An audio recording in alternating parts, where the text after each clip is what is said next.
Well, thanks for joining us. We're here at Vita's headquarters in Alderley Edge this morning to meet with Stockport County owner Mark Stott. Mark, fabulous, isn't it? Eve of the season. We're all looking forward to it. And we've got a new manager as well in Jimmy McNulty. A really exciting time for the club. Tell us what attracted you to Jimmy in the first place? What appealed about him?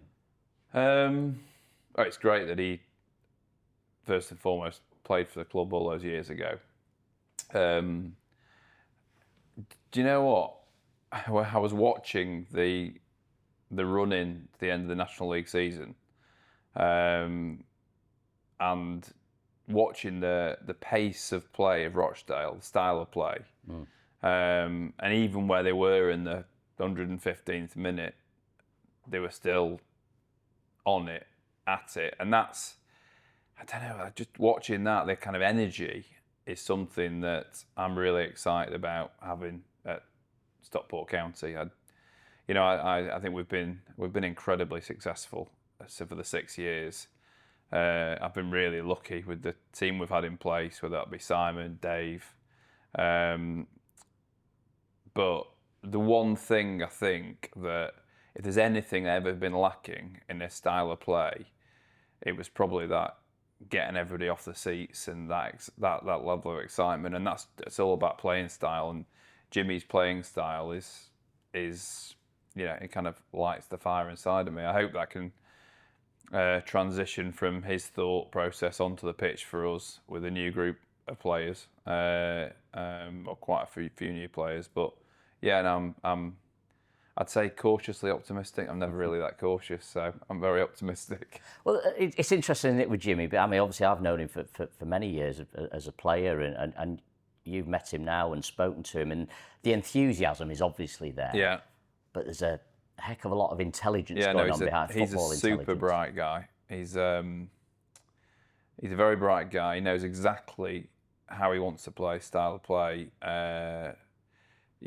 Very precise on the players. I will come on to that about recruitment, just so we can dismiss the myth of me or whoever else people think chooses the players or signs the players. But yeah, he's very clear on what he wants, and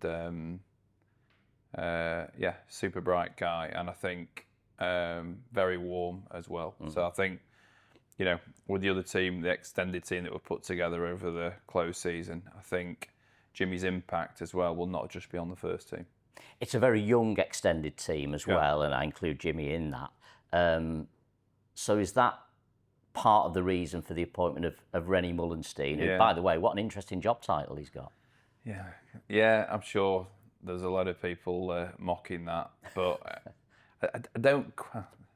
There's a football methodology. Look, Rene described it to me. I've met Rene over the last few years because obviously Joppa, his son, is in the building. Joppa has actually worked for me for 8 years now, I think, because he worked originally at Box Football, became Pro Football Arena. But again, super bright guy, loads of potential. Future first team manager, Joppa. I mean, really good. So I've met Rene before, and he talked about his time at Man United, the international stuff as well, but his time at United and this golden thread which should come all the way through from the first team all the way down to the under-8s. And when I hear that and I listen to that, when I bought the football club, we had no academy. It's not Groundhog Day. I don't want to repeat the same things I always say. 6 full-time staff, all the rest of it. But there was no academy there, and there was no infrastructure there. No great training facility. So you put those foundations together, which is what we've done. Damien Allen, 4.5 years ago, and brought in Mike Jeffries, who now has transitioned into the academy director to replace Damien, who's now obviously sporting director.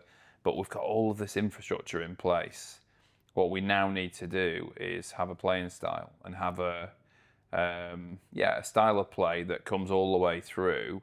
And I don't think you could go out and recruit somebody more experienced than Rene Meulensteen in that. You know, he was 7 or 8 years in the academy at Man United with Ollie Norwood. And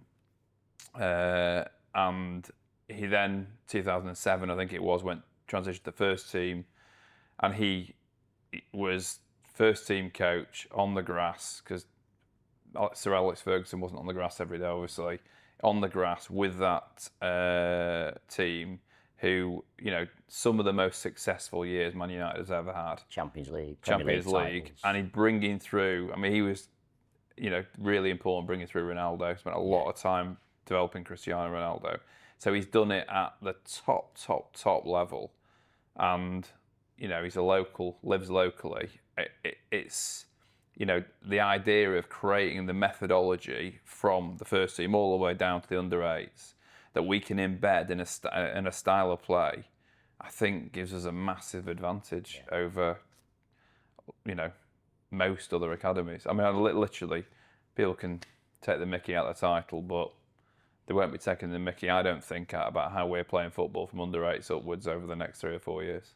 I know you and Liam as well would have liked to have sat down a lot earlier and talked about Rennie, but we've had to wait for him to come back from the World Cup. I mean, that gives you the idea of the level, doesn't it? Yeah, it's... and then he had a commitment in the States he had to go and do, but it's a full-time role. And if you've met Rene, Rene isn't a guy that's going to be in the building 2 or 3 days a week. He literally, if he's part of it, he's in. He's all in. So no, it's really exciting. You mentioned Damien Allen there. Obviously, you know, new roles, new responsibilities. Handled himself really well at the Forum as well the other night. You've advocated for Damien for a long time, and you've got great belief and trust in him. Yeah, again, Damien has worked within the group since 2017, before I bought the club, in the box football, pro football academy / arena. So I've understood Damien's capabilities for 9 years. Bright guy, very driven, and I think under Simon Wilson's tutelage has developed. He always had it all there, but he's developed really well. I'm really pleased about where we are as a club, and I think we're in really safe hands from a footballing perspective. And this transition, which we are going to talk about, I know today, about going younger, developing the youth, and having a group of players, certainly in the scholars, that we really think can progress to the first team. I think having a sporting director that's been on both sides is pretty critical. Having said that, I mean, I think Jimmy, one of the things he's been saying this week, he really appreciates coming in now, today, at this point where the platform has been laid by his predecessors. It's easy for him now. I wish it was, but in many ways, obviously Dave Challoner, Simon Wilson, what is it, three Wembley appearances, 2 league titles. Yeah, I don't ever want to go to Wembley again. No, ever. Me neither. But the platform. Although I think it's 8 times, and we've lost 7, won 1. And the only time we won was when Steve Bellis didn't go. Yeah. So if we do go to Wembley again... And Jimmy McNulty did, by the way. And he did, right. And Jabo was there, So there you go. But I think if you look at it, it's, you know, you talked a lot about your 7-year plan, and the guys have, over 6 years, I mean, the success has been epic. Yeah. And I know you want to pay tribute to both of them. Yeah, I mean, there'll be fans saying, but, you know, 7 years to the Championship. That was an ambitious plan, that. And... you know, we obviously arrived halfway through a season and it was COVID. So in every full season, we've either won the league or finished in the playoffs. And we've won the league twice. I mean, it is, well, I don't think any other club of that period has had that success. The stat of us for 15 consecutive years finishing ahead of where we did the previous season. A lot of that happened before my tenure, but it's incredible. I don't think there's any other club in Europe, I think we've looked at that's done that. I mean, it is literally astounding. But the last 6 years it isn't just about success on the pitch. It's about building and developing the infrastructure that can give us a more sustainable outlook over the next 10, 20 years as a club. I mean, Simon wrote the plan. Didn't really want to come originally in a full-time capacity. I persuaded him to, and this football club would not be in the position it's in now had Simon not been a part of that. He was massively influential, it's helped develop Damien, Jonathan Smith, Mike Jeffries, all of those people, Yopper. And, you know, at the club should feel very lucky that we've had Simon as part of it. Having said that, that doesn't mean that we can't have equal success moving forward, because I think what Simon has helped develop, and you know, there's other members of the team that have been in my wider businesses. Jonathan Vaughan, Gavin Bailey, who's now taken over from Simon, and actually haven't announced it yet, but he's been the CEO since Simon departed. So we do need to recognise that Gavin Bailey is now the CEO, but very much on the non-footballing side. But you know, Simon has helped leave that infrastructure in place. So you know, thanks to Simon. Dave Challoner, I mean, you know, the stats are off the scale, aren't they? Which will make a lot of people question, why is he probably not still at the club? You know, I think it was just a natural break for me, knowing Simon wanted to go. You know, Dave also wanted a new challenge. And I think, you know, it's very rare that someone stays at a club more than 5 years these days. But also in the change of our club, you know,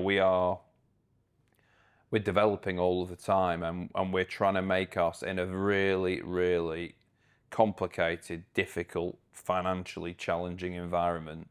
Trying to grow and add strength and support to a club in that environment is incredibly difficult. It's harder than any of the other businesses I'm involved in, because football isn't viable. Unless you're in the Premier League, it's not viable at all.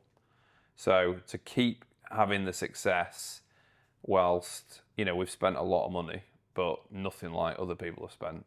So to have that success all the time over that period is testament to the people that we have now, and Simon and Dave, who've been part of it. So, you know, the numbers, I think it's probably important that people recognise that. So Simon wrote the plan, and this is the eye-watering part, actually. But Simon wrote the plan, 7 years, and £25 million of investment, which is like an eye-watering amount of money. To put it into context for people, capital gains tax is about 24%. So to put 25 million in, you know, you've got to make mid-30s to pay your tax to have 25 to put in. So you've got to make a lot of money to put in 25 million. So when he wrote the plan and he gave me the number, I'm thinking, right, okay. Bought the club. It's never been documented, but we bought the club for about 2.7 million. Debt-free, cleared everything. So that leaves 22 million to take us from the National League to the Championship, as well as building the infrastructure, getting training facilities, making the squad full-time, getting analysts there, media people, building that infrastructure. But still, a lot of money, that. And that was the plan. At the time, in fact, the year after, Simon gave me some stats last year when we were chatting about it. The average loss in League One, so we were in the National League, the average loss in League One in that 21-22 season was £2 million, average loss. The average loss in the Championship was just under 6 million. The average loss last season in League One, average, so not the top ones, was £9 million. The average loss in the Championship last year was £25 million. So if you own a club in the League One that's worth £20 million, which is probably what a lot of the clubs are worth, probably less, and you're losing 9 million a year. You're losing the value of your club every 2 years. Championship, the clubs can be worth anything from 35, 40 million up to, I don't know, 80. If you're losing 25 million a year, I mean, literally, it's eye-watering. So all of that is operational losses, different from building stadiums, building training facilities, building anything else, player wages and running a club. So we're sat here today, John, and I'm 50 million in, which is an eye-watering amount of money, and literally. And when you think that our losses last year were just over, I think we were probably 7th or 8th largest loss in the league. So double figures.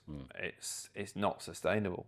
And the thing is, when I talk to friends about it, and they're just like, "What on earth are you doing?" And actually, within 10 minutes of me explaining what we are doing and talk about the success and talking about 275 young adults in full-time education, or the 10,000 people affected through the community trust, or the 53% of graduates in our education program going to university next year. When I talk about those things, they're like, "Oh, right, okay. It's not just player wages. It's a load of other things we're achieving." But what I need to do, and the job for me, the first 7 years in January, we're there. Yeah. It would be amazing if we go up this year, because then we've done the championship, tick, 7 years. But, I'm not ready to sail off into the sunset yet. I can't afford a boat anymore because I've put it all in here. But I don't want to do that. And so we're writing a 5-year plan at the moment. Gavin and I and Jonathan Vaughan and Damien and Jonathan Smith, everyone's involved in what we're trying to achieve. But what we need to do, and certainly what I need to do, is get the club to a position where if I ever say, "I think I've done my time," the club is at a point where somebody can look at it and go, "That's a sensible club to buy." I was about to say that's a good investment. It's never going to be a good investment. Football, unless you're in the Premier League, and look, I still have ambitions for us to get there. Football isn't an investment, but getting the club into a place where, I don't like the word sustainable, but it's viable from a loss perspective. So in order to do that, you can't keep just playing wages and keeping players and building out. We've got some incredible talent in the squad, got real value in the squad, but we have to turn now into the two things that need to happen. One, the academy needs to start producing talent because of the investment, and that talent needs to come into the first team, and that will have far more value. And we need to start selling players at the peak, maximising on the value that we've created there. And fans won't like that, but we have to do that. There needs to be one or two, top level players that are traded a year that were bought at that price and we're selling at that price. And then what we need to be doing is making sure our recruitment is absolutely superb to be bringing through the replacements for those, whilst our 13s, 14s, 15s, 16s, 17s are coming through, and hopefully we can have the class of 92, our class of 28, 29, or hopefully we get to the stage where we've got 4 or 5 first team players that have come through an academy. And if we can make all those things happen, we can, I think, take the losses down. Look, we need to drive the revenue as well, but we have a 10,500 capacity stadium. To give context, I think that the best thing about these things is I can, we don't do press releases about all these things, but occasionally, once a year or once every 2 years, I talk to you and tell everyone just so they understand the numbers behind it. So infrastructure, that's another one. Bigara stand. The roof needs replacing. It's 100 years old, and in order to replace it, we've actually got to do some other infrastructure changes, and we're going to add 600 or 700 seats at one end. We've then got to take the media room at the end and the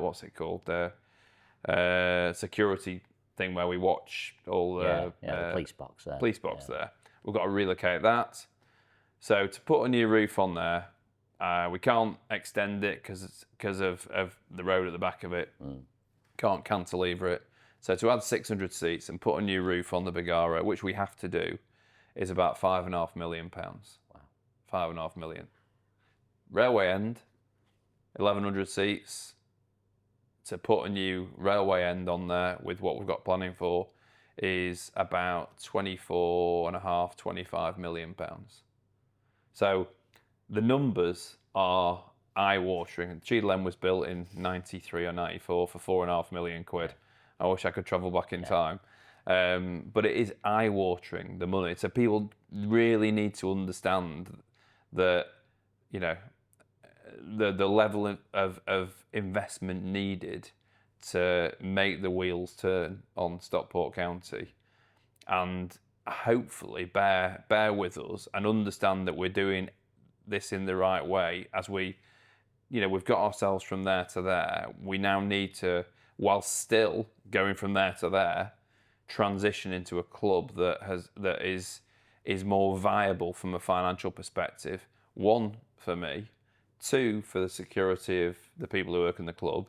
Three, for the fans and the security for them, because you don't ever want to be in a position, if I'm not here, chucking it in every year, for somebody else to go, I'm not going to do this anymore. Actually, this is financial suicide.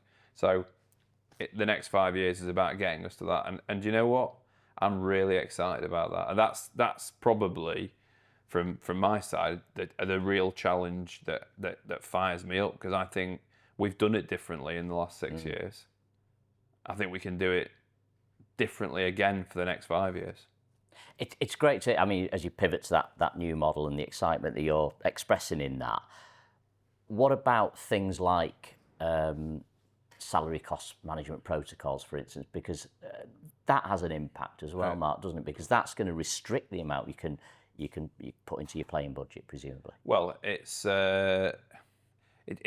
more the new EFL rules are around revenue and the amount of money that has to be effectively put in at the start of the season, and it benefits the club to big revenues, big stadiums. We haven't got that, so yeah, unfortunately, there's other things that are going against, not so much viability, other things that are going against cash requirements to.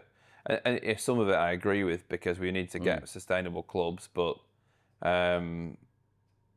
you know, putting a load of money in an account at the start of a year, how many businesses do that? I certainly don't. At Vita, think, okay, it's going to cost X to run the business for this year. We'll put all that in at the start. So, you know, I don't agree with some of the rules that are in place now, but we're in the EFL. We have to comply with it. But it's just all, you know, that 2 to 9 million average losses is just, when you look at those, the headwinds are everywhere.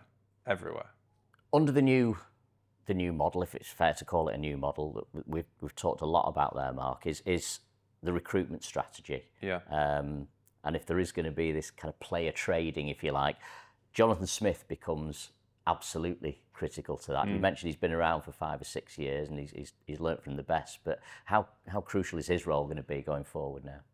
Do you know what? I don't think there's a change in recruitment or how we do that. Jonathan's been, or Smudger as he's known, has been there.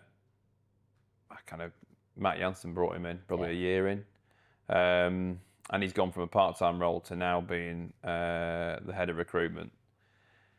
Just to give understanding to everybody, because I know people think that I sign players and, you know, whoever chooses them. I know I did an interview with, or a podcast with Darren McAntony, and we had a load of banter around Malik. I wasn't involved. I had a conversation with him. The number didn't change. Dave Challoner chose Malik. So how it happened, how it works, and we're excited about Malik, by the way. I think he's a super talent. Hasn't showed the best of himself yet, but I think he will. But how it works is we identify, I'm really not involved. The team identify what we need, whether it be a right wing back, whether it be a left-sided centre back, whether it be a 10. and go to the market. And that's Jonathan. Jonathan and his team go out and look what's out there. And we now, more than ever, we use data to do that. So there's still elements of scouting, but we use data a lot. And then we scout after the data's been used. So Jonathan identifies what he thinks is the best in the area or in that position, and then comes back, gives 3-4 options. The manager hones in on what he likes the most. We go back out, negotiate, try and get the best deal, and the manager makes the final decision. That has always been the case. Simon Wilson has never, ever said we're signing him, ever. And that's from when Jim Gannon, Simon Rusk, Dave Challoner, Jimmy McNulty. So, and that's how it always. So we announced Jonathan, and I think there were comments about our recruitment strategy last year. Well, if there's people have a problem with the recruitment strategy last year, then it was Dave Challoner. But no one had a problem with the recruitment strategy when Paddy Madden came in, or Ethan Pye came in, or Sars came in. All of these players, Jonathan Smith trotted an 18-year-old Ethan Pye into the building. He identified, actually, he's the guy that identified Paddy Madden. So he's done all of this. So the credit should be there, placed at Jonathan's feet for identifying everyone that we've signed over the last 5 or 6 years. But credit should also go to the managers who made the decision to sign those players. Yeah. So it hasn't changed. I think what's changed more is the data that we're using now. And again, there'll be a load of people that say, well, it's good old-fashioned scouting is the only way to go and watch a player. Well, we'd never have signed Adama Sidibe. And when we signed Adama Sidibe, people are saying, but he played for Cheadle Nomads and then Warrington Rylands, and, he's done a year in Scotland. Should we be paying the money for him? I think Adama's worth 20 or 30 times what we paid for him. So, yeah, data does work. And and it means we've got a wider reach of where we go looking for players. So I think we've got a great infrastructure. Jonathan, Dale, Vanille, and everyone else that supports that. Corey's just joined the team. I honestly think we're in really good shape there. Really good shape. And obviously, it's not even just the first team. We're scouting for the academy as well. Yeah, I think as well. You and I had a quick catch up after the game on Saturday. And I know it's pre-season, but I think both of us really excited by the profile of the players that have come into the club this summer. It looks very exciting on paper. Yeah, and I for me, I don't want to sign players that everyone's going after. Yeah, I don't. And Harry Wood, I'd never heard of Harry Wood before. I was really excited watching him on Saturday. We haven't got that player.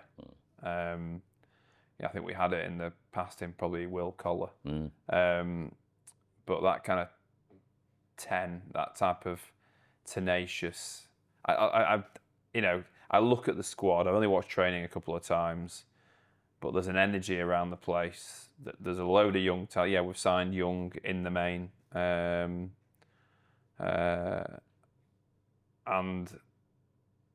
yeah, I'm more excited going into this season than any other point in time of me owning the football club.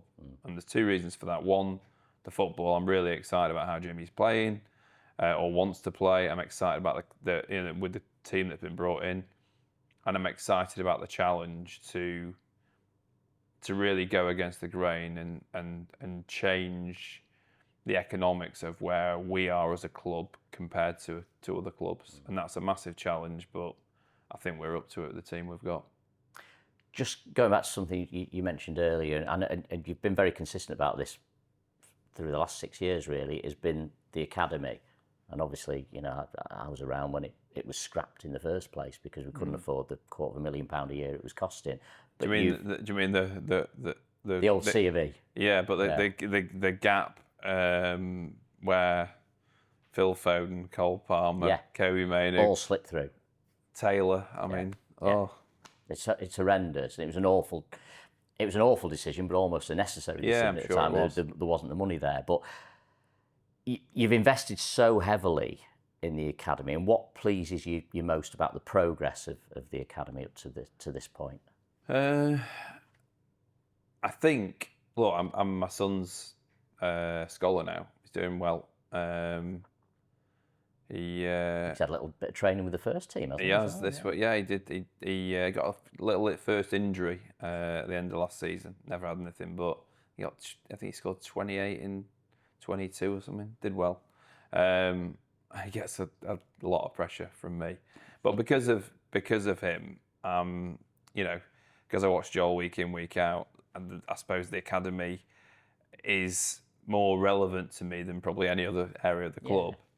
The bit that excites me is seeing the lads in that group who've been there all the way through. A lot of academies lose players during that transition. Now, we're a Cat 3 academy at the moment, so we're going to be Cat 2 academy. We need an indoor facility. Everyone knows we're building that at Stockport Sports Village, hopefully. Obviously, planning process to go through first. And Cat 2 will be really important for us for retention, I think, because it means your games program's better. You're playing higher quality teams. But the bit for me at the academy is we're not losing players. Occasionally we lose a player. And we are front and centre in the headlights now as well, because we're playing friendlies or tournaments against top tier teams. But parents and kids are choosing to stay with Stockport, maybe because they see a pathway, but definitely because the quality of what we've got from a coaching perspective. Again, going back to Rene, having Rene walking around and seeing that as well, I think from a recruitment perspective for parents thinking, hold on, this guy brought Ronaldo through. Yeah. And he's a full-time member of the methodology, the guy who's leading the methodology across this academy from under 8s all the way up. I think that's going to make it even better for us for retention. So yeah, look, we've put a lot of money into the academy. There's more to come because of the Cat 2 status, but I really think that's when I eventually sell the club. From a footballing perspective, forget the stuff off the pitch, which I do want to talk about.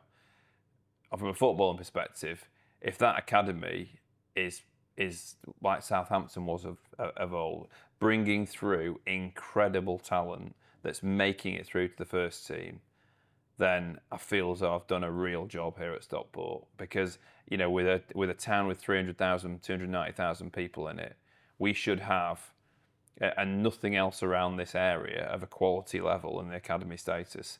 I think all we've got to compete with is City and United.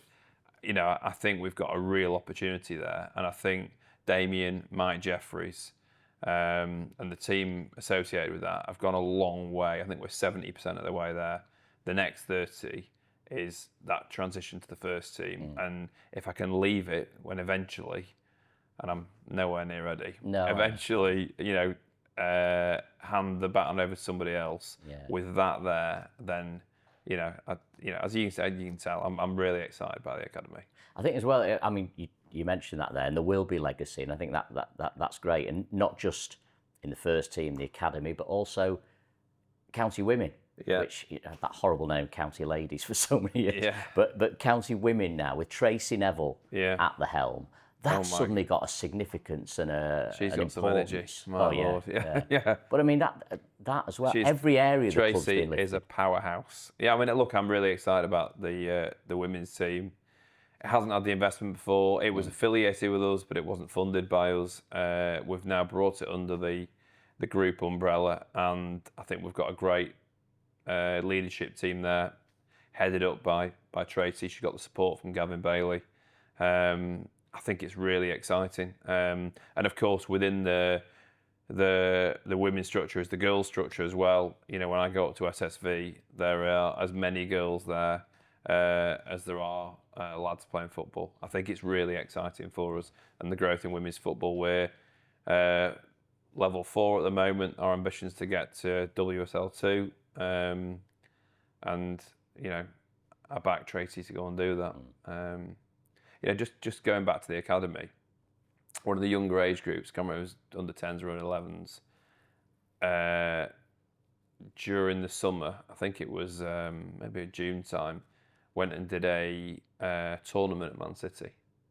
And we don't publicise any of this because the younger age groups, we don't. Group, But within that 12 teams, I think it was, we finished third. I think it was under 11s. We beat PSG, Sporting Lisbon. We finished ahead of Arsenal, Liverpool. City won it, but we finished third. Yeah. So our under 11s beating PSG with an academy that's 4 years old. Yeah. People should be worried. Interesting. I've looked at what you do here at Vita, what you do in your other businesses. It is all about people, and I think one of the things that struck me over the last 6 years has been the community trust at County. They were, dare I say, a bit of a bridesmaid, really. They didn't really get the spotlight as they probably deserve. People like Dave and Matty, they work so hard, and now Alison at the forefront of all of that. How proud are you of the work of the community trust, but also other projects alongside things like Kits by County? Yeah, massively. Look, the football's really important to me, but when I bought the club, it wasn't just about the football, it was about the impact that we could have. And I think the team that I've got at Vita, the interest I think that the team here had was the non-football stuff. Actually, what could we do to make a difference? It's local to us, and the community trust had been there for a long time. But I think, and like you say, Dave and Matty have been there. Dave Wardle's been there. It's such a long time. We put investment into that. We put Alison in, and my chief of staff here, Laura, who's integral to the people side of what we do at Vita, is the vice chair at the community trust. A friend of mine, John Stevenson, who's prolific in the charity space, is the chair. And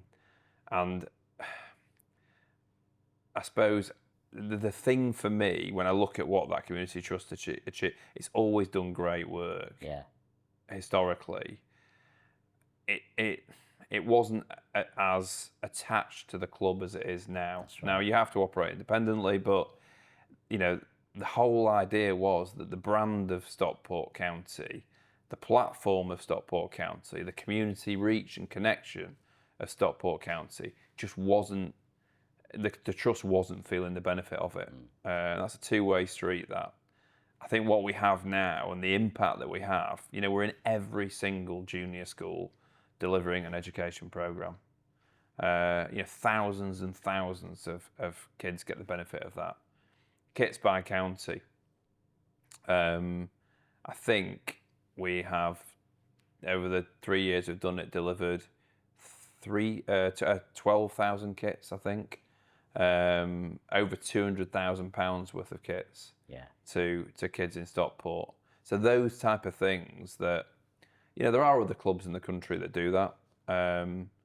But those type of community impact programs, I am so proud about.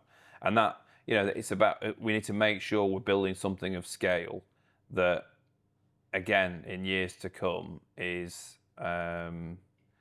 sustainable and even stronger, and have an even more community impact. So it's great. It's you couple that with the education that I covered before, because there is a crossover of those things. Awesome. Giving that pathway for people who feel the benefit of the County Community Trust, and then the relevance of Stockport County in the community, I think then creates awareness around the education. People are more likely to then get on the education programme, and I think that and the incredible work that's been created there, that then gives us the ability to create a platform for growth for people for the next phase of their life as they become an adult. So, a lot of people wouldn't go into you wouldn't take that 16 to 18 education because there's got nothing that maybe a college that flicks the switch, but they can connect it to football or sport, and actually, we will do the next 2 years. That then gets them enough UCAS points to go and study. When kids going to the US last year, one went to Loughborough University. I mean, great universities that would they have had that opportunity. So, we think we can get the education. I think it's going to be 275 this year. We think we can get it to 1,000 by 2030, or that's the target. Within that time, I think by 2028, we're going to have 2 university courses with a large local university supporting it. So Stockport County will be delivering, as well as the 16 to 18-year-old programme. I always get confused whether it's FE or HE, but we'll have an FE and a HE programme. So look, it's really exciting. I'm immensely proud of what we're achieving there. And, when people talk, everyone always talks about the stuff on the pitch, but actually, when I look at a guy like Dave Wardle, who's been around for, over a decade doing that, and I see the impact that him, Matty, Eddie, Alison, all of those guys have, I understand just how important the vehicle that we have is. I've got to bring it back to football, obviously. Yeah. I mean, you and I speak usually on a Sunday. And I think... I'd probably ring you if I'm frustrated. I'm sorry about that. Well, I think that's it. And I think I'll get a real sense this summer. I'm not saying you lost your mojo, but you've definitely got it back. Yeah. I mean, there's an excitement about you. No, there is. I'm not sure has been that prevalent recently, if I'm dead honest. I mean, look, it's bloody annoying getting to the playoffs 2 years on the bounce, and I still look at that Wrexham game where they got a penalty. James McLean won a penalty. I think there was a corner or a throw-in or something. But I look at that and I still think that was the year for us to do it. Yeah. I actually think this year we weren't that good. And we weren't that good to watch. God knows how we ended up third. And we got to Wembley, and that's Dave just grinding it out and pushing it along. Yeah. But I didn't enjoy it last year. You couple that with the eye-watering amount of investment that's going in, and you think, there's green shoots everywhere in what I've just talked about with the community trusts, with the education, with the academy. But week in, week out on a Saturday, just I didn't have the fire lit inside of me.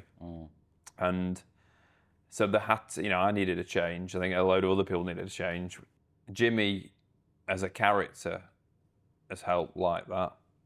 I think Damien and Jonathan and those guys, Mike Jeffries, all stepping up to more senior roles, and the energy they've suddenly got, actually, that, it's all about people here at Vita. Yeah. Bloody love it. It's in all the businesses we've got.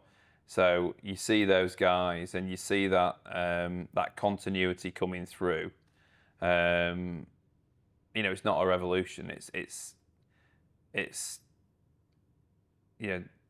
continuity from what we had before, progressing through and empowering and enabling the guys that have been in the building for years to step up a level. And the energy that's around it, you couple that with a load of young signings, ones that Jason Adigan, Chelmsford United, was he from? City, yeah. So, the signings like that a lot of the fans will be like, why are we signing a player from, the 5th level or 6th level? Trust in the process. So for me, I'm looking at this year, really excited.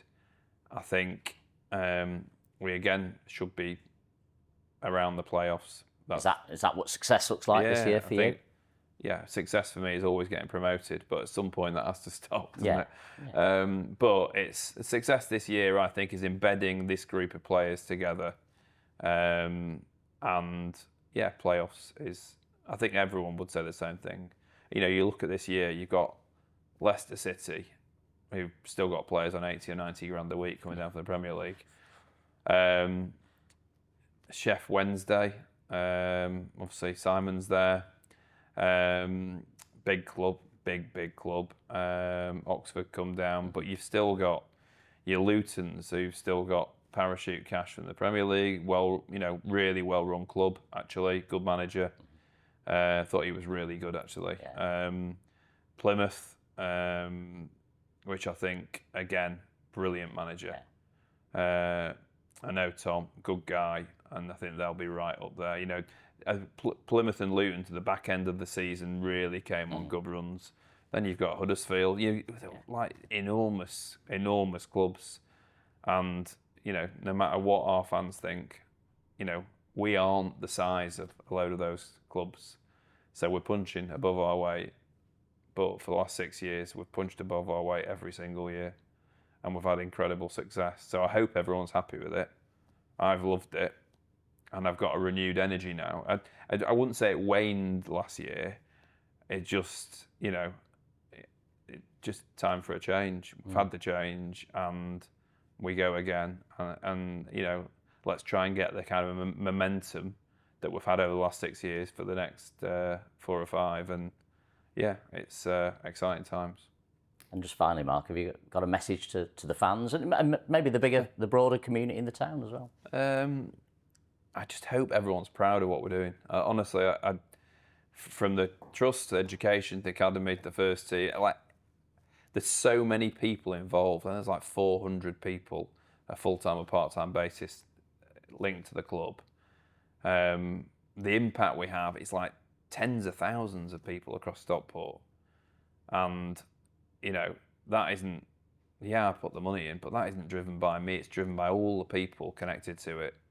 And I really think there's a sense of pride. And I think I know what Stockport fans want. I think I know what the people of Stockport, I'm from Stockport, but, you know, some of the things that, you know, perhaps we did last year when Tanto, I love Tanto, when he came back, the inflatable fire extinguishers, and that's not for me, any of that stuff. Like, it's, you know, we're not City and United. And look, you know, I know what a county fan looks like, and we don't have to try too hard, but they also need to embrace new fans coming in. I used to support Man City. Yes, I used to. I'm like utterly converted now, but I used to support Man City. So if they take the same view, I'd never have come in, and hopefully they see me as a benefit for what I've brought to the club. So I think we need to embrace new fans coming in, but we need to hold firm what Stockport County is all about. I think we need to play this year with a style that I used to watch Swansea years and years ago, and they had this like DNA about them, how they play, just attacking, great pressing football. You know, I'd rather lose 4-3, but absolutely have everyone off the seat on a Saturday. I'd rather win 4-3, but no. I hope everyone's proud of what we're doing. Stick with us. Understand the financial restraints, you know. But I really hope everyone's pleased with what we're doing, and I really hope that the next 12 months are the best 12 months we've had. And I've got a funny feeling everyone's going to have a good time. Brilliant. And your job will be even easier on a Saturday, John. Well, I'm just hoping you enjoy it. I hope you enjoy the season. Yeah. Fantastic. Thank you, Mark. Mate. Thanks for your time. Cheers.